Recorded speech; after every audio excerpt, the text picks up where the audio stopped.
Don't forget to like the video, share your thoughts in the comments, and subscribe to stay updated with our latest. It was a sultry Saturday evening, the kind where the air feels thick with possibility. A faint breeze carrying the scent of jasmine through the open windows of our beachfront villa. My husband, Ethan, and I had been married for 22 years. Our life together a tapestry of shared laughter, quiet moments, and the kind of love that weathers storms. At 44, I'd grown accustomed to our rhythm, comfortable, steady, like the gentle waves lapping against the shore outside. Ethan was my anchor, the man who knew every curve of my soul. But that night, something shifted, a subtle tremor that rippled through the foundation of everything I thought I knew. We were hosting a small gathering, just the three of us, Ethan, me, and Caleb, Ethan's best friend since their college days. Caleb had always been a constant in our lives, a brotherly figure to me, until that night, when his words ignited a fire I didn't know I'd been carrying. The villa glowed with a warm golden light, the flicker of candles on the driftwood dining table casting dancing shadows across the walls. The sound of the ocean mingled with the soft clink of wine glasses as we sat down to dinner, the aroma of grilled seafood and fresh herbs filling the air. I'd slipped into a deep navy dress that hugged my curves, the neckline dipping just enough to catch the light, my dark hair cascading in loose waves over my shoulders. Ethan, 46, was his usual charming self, his laughter booming through the room as he recounted a story from their college days, his blue eyes crinkling with mirth. Caleb, 45, sat across from me, his presence quieter but no less commanding. He had a rugged allure, tousled chestnut hair, a strong jaw dusted with stubble, and piercing gray eyes that seemed to see straight through you. I'd always noticed his intensity, but tonight it felt different, a smoldering heat that lingered in the air between us. As the evening unfolded, I couldn't shake the feeling that something was off. Every time Caleb's gaze met mine, there was a depth to it, a silent intensity that made my pulse quicken. I tried to dismiss it, blaming the wine, a rich Merlot that left a warm buzz in my veins, but the tension kept building, a taut thread pulling at the edges of my awareness. Ethan seemed oblivious, his focus on the stories and the laughter, but I could feel Caleb's eyes on me, a quiet storm brewing beneath his calm exterior. My skin prickled under his stare, a flush creeping up my chest, and I shifted in my seat, the fabric of my dress brushing against my thighs, suddenly feeling too thin, too revealing. We'd just finished dessert, a decadent lemon tart that melted on the tongue. When the conversation lulled, the crackle of the candles and the distant crash of waves filling the silence. That's when Caleb spoke, his voice low and steady, cutting through the stillness like a blade. "You know, Elise," he said, his gray eyes locking onto mine with an intensity that made my breath catch. "I've always thought you were more than just Ethan's wife." The words landed like a spark on dry tinder, igniting something deep within me. My wine glass froze halfway to my lips, the cool rim trembling against my fingers as I stared at him, my heart thudding against my ribs. Ethan, distracted by a notification on his phone, barely registered the comment, but I felt the weight of Caleb's gaze, a smoldering heat that seemed to strip me bare. "What do you mean?" I asked, my voice steadier than I felt, though my pulse raced, a wild, unsteady rhythm that echoed in my ears. Caleb leaned back in his chair, his fingers tracing the stem of his wine glass with a slow, deliberate motion that sent a shiver down my spine. A half smile tugged at his lips, a dangerous edge to it that made my stomach flutter. "I don't know how to explain it," he said, his voice a low murmur that seemed to wrap around me, pulling me closer despite my resistance. "It's just, there's always been this connection between us, don't you think?" His words hung in the air, heavy with meaning, and I felt a flush creeping up my neck, my skin tingling with a heat I couldn't ignore. I glanced at Ethan, hoping for some kind of anchor, but he was still engrossed in his phone, completely unaware of the storm brewing across the table. It felt like a dream, a moment where time slowed to a crawl, and I was standing on the edge of something dangerous, something I wasn't sure I could step back from. "Caleb, I started, my voice trembling, my fingers tightening around the stem of my glass as I tried to find the words, but they wouldn't come. What was I supposed to say? Could I ignore the truth in his words, the way they echoed a longing I hadn't let myself feel in years? Or was this something that needed to be acknowledged, a fire that had been smoldering beneath the surface of our friendship for far too long? I don't mean it like that, Caleb added quickly, sensing my discomfort, his voice softening but still carrying that quiet intensity. It's not like I've ever wanted to cross a line. It's just, I've always seen you, Elise. You're not just a wife, a caretaker, a support system. You're you. He paused, his gaze never leaving mine, and I felt a jolt of heat surge through me, my breath catching in my throat. His words were a mirror, reflecting a part of me I'd buried beneath years of routine, a part I'd forgotten existed. I'd always seen myself as Ethan's wife, the one who held everything together, but hearing Caleb say that, seeing the way his eyes seemed to drink me in, a quiet hunger lurking beneath his calm exterior, it shook me to my core. Ethan's voice broke through the tension, a distant sound that felt like it came from another world. "What's going on? You two look so serious," he said, his tone light, oblivious to the charged atmosphere. "Let's do something fun. Maybe a game? How about charades?" I forced a smile, my heart still pounding, my skin flushed with a heat I couldn't shake. Caleb nodded, his eyes lingering on me for a moment longer, a silent promise that made my stomach flutter. "Sure," he said, his voice smooth, but I could feel the weight of his gaze, a smoldering intensity that left me reeling. The rest of the night passed in a blur, charades, laughter, the clink of glasses, but I couldn't shake the feeling that something had shifted, a tectonic plate moving beneath the surface of our lives. Caleb's words echoed in my mind, replaying over and over, each repetition digging deeper into my thoughts. "You're not just a wife. You're you." It was a simple sentence, but it felt like a confession, a spark that had ignited something raw, something I'd buried beneath years of responsibility. As the evening ended, Ethan and Caleb said their goodbyes, and I stood at the door, watching them leave, the ocean breeze cool against my heated skin. I turned back into the villa, feeling like I'd just stepped off a cliff, the ground beneath me no longer solid. The next morning, I woke with a sense of unease, as if the world had tilted while I slept. I'd always prided myself on being in control, of my emotions, my thoughts, my life. But now, everything felt uncertain, a tangled mess of longing and fear. I rolled over in bed, glancing at Ethan beside me. He was still asleep, his chest rising and falling with a peaceful rhythm, his face relaxed in a way that made my heart ache. I envied his calm, the way he seemed to navigate life with such ease, while I was drowning in a storm of my own making. Caleb's words had unlocked something inside me, a part of myself I'd forgotten existed, and I didn't know what to do with it. I slipped out of bed, the hardwood floor cool against my bare feet, and padded to the kitchen, the scent of salt air mingling with the rich aroma of coffee as I brewed a pot. But even the mundane task couldn't quiet the chaos in my mind.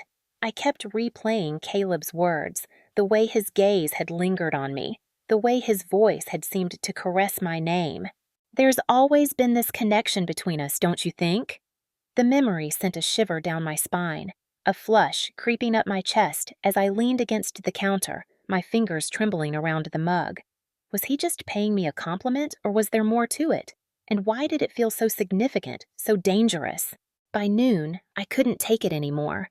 I needed to talk to someone, to untangle the mess of emotions swirling inside me. I called my best friend Mia, her voice a lifeline in the storm. "Hey, it's me," I said, my voice tight, my fingers twisting the hem of my silk robe as I paced the living room, the ocean stretching out endlessly beyond the window. "I need to talk." "What's going on?" Mia asked, her tone immediately shifting to concern. "You sound off." I took a deep breath, the words spilling out before I could stop them. "It's Caleb, Ethan's friend. Last night he said something that's been haunting me.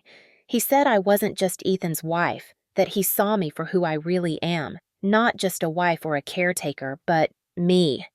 There was a pause on the other end, and I could almost hear Mia processing my words. "That's intense," she said finally, her voice careful. "What do you think he meant by that?"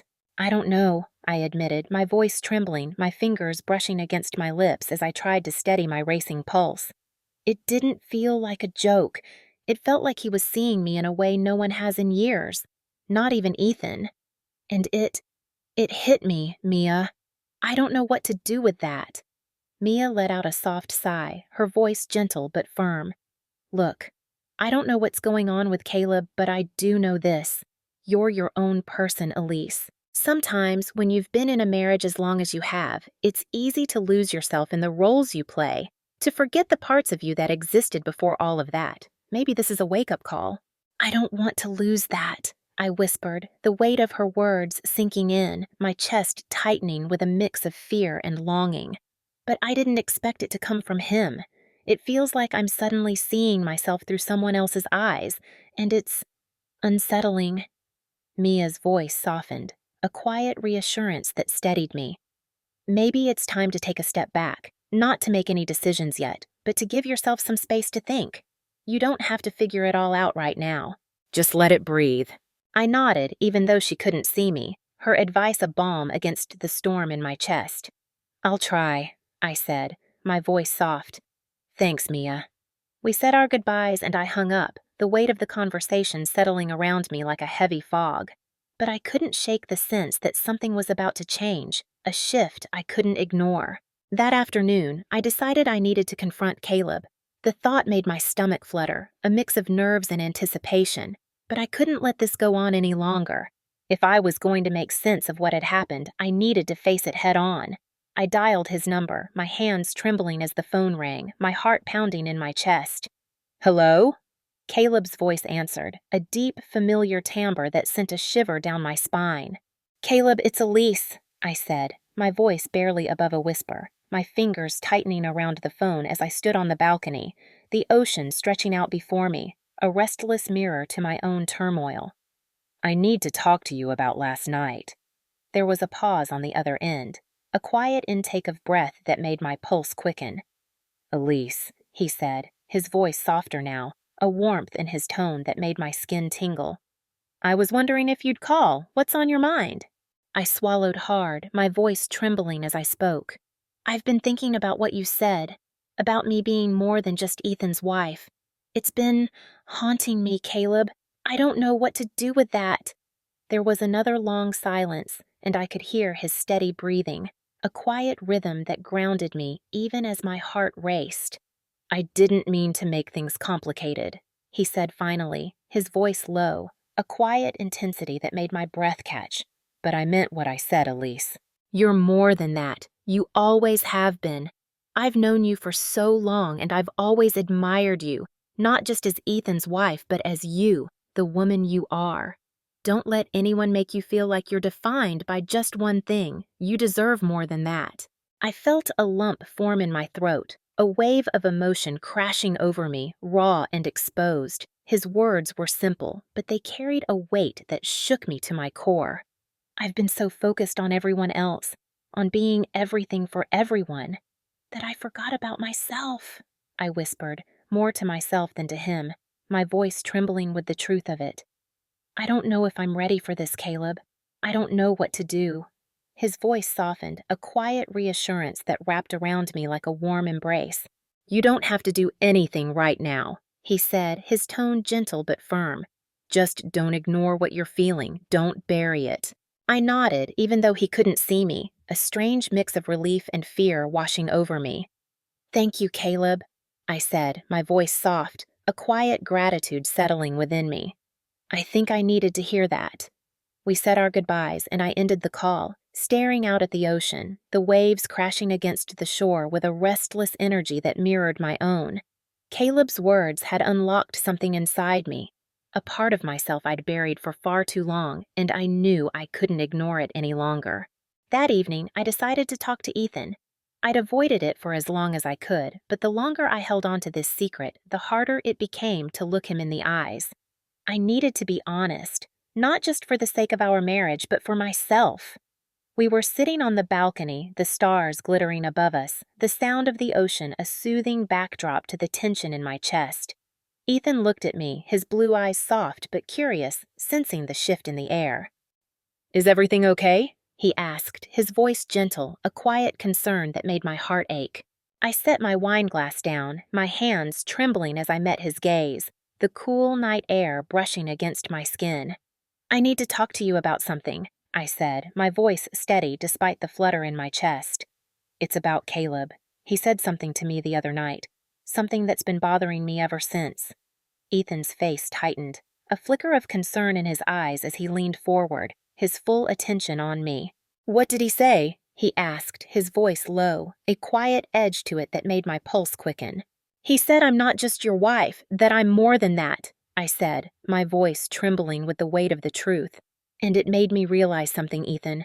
I've spent so many years being just a wife, a caretaker, that I've forgotten who I am outside of that, and I don't know what to do with that." Ethan was silent for a long moment, his expression unreadable, a mix of confusion and hurt flickering across his face. "I never meant for you to feel like you were just a wife," he said finally, his voice low, a quiet vulnerability that cut through the tension. "But if I'm being honest, I've been so focused on everything else, work, the kids, that I've forgotten to check in with you, to really see you. Maybe I've been taking you for granted, Elise." The honesty in his voice was a balm against the storm in my chest, a wave of relief washing over me. It wasn't the reaction I'd feared.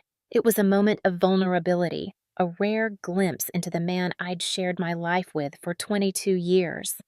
"I don't want to lose us," I said, my voice soft, my fingers reaching for his, the warmth of his touch grounding me.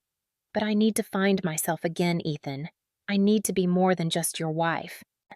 He nodded, his eyes softening, a quiet understanding passing between us.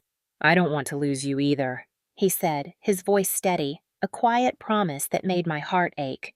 "Let's figure this out together."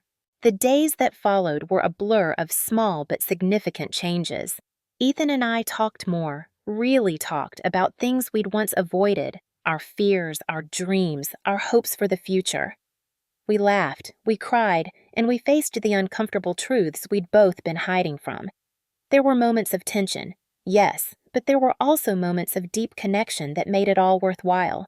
We were learning how to be a team again, not just in name, but in spirit. One evening, about a week later, I took a walk along the beach, the sand cool beneath my feet, the sky painted in shades of pink and gold as the sun dipped below the horizon. I needed space to think, to process everything that had happened. As I walked, I let my mind wander, Caleb's words echoing in my thoughts. "You're not just a wife. You're you." For the first time in years, those words felt true, a quiet acceptance settling within me. I wasn't angry with Caleb. On the contrary, I felt gratitude. He'd unknowingly helped me see something I'd been neglecting for far too long, myself. I returned to the villa, the sound of the waves a soothing backdrop as I stepped inside. Ethan was waiting for me, his face lighting up when he saw me, a warmth in his eyes that made my heart swell. "I'm home," I said softly, my voice filled with a new strength, a quiet confidence I hadn't felt in years. He stood, walking over to me, his hand reaching for mine, the warmth of his touch a quiet promise. "I know," he said, his voice filled with love, a quiet understanding that spoke volumes. "I can see it." In that moment, I realized that the real change wasn't just in me. It was in us. We'd learned to grow together, not apart, to embrace the people we truly were, not the roles we thought we should play. And as I stood there, wrapped in Ethan's embrace, the ocean whispering outside, I knew that we were beginning something new, a love built on mutual respect, understanding, and the courage to face the truth. We'd be stronger, together and apart, because we'd finally learned to see each other for who we truly were.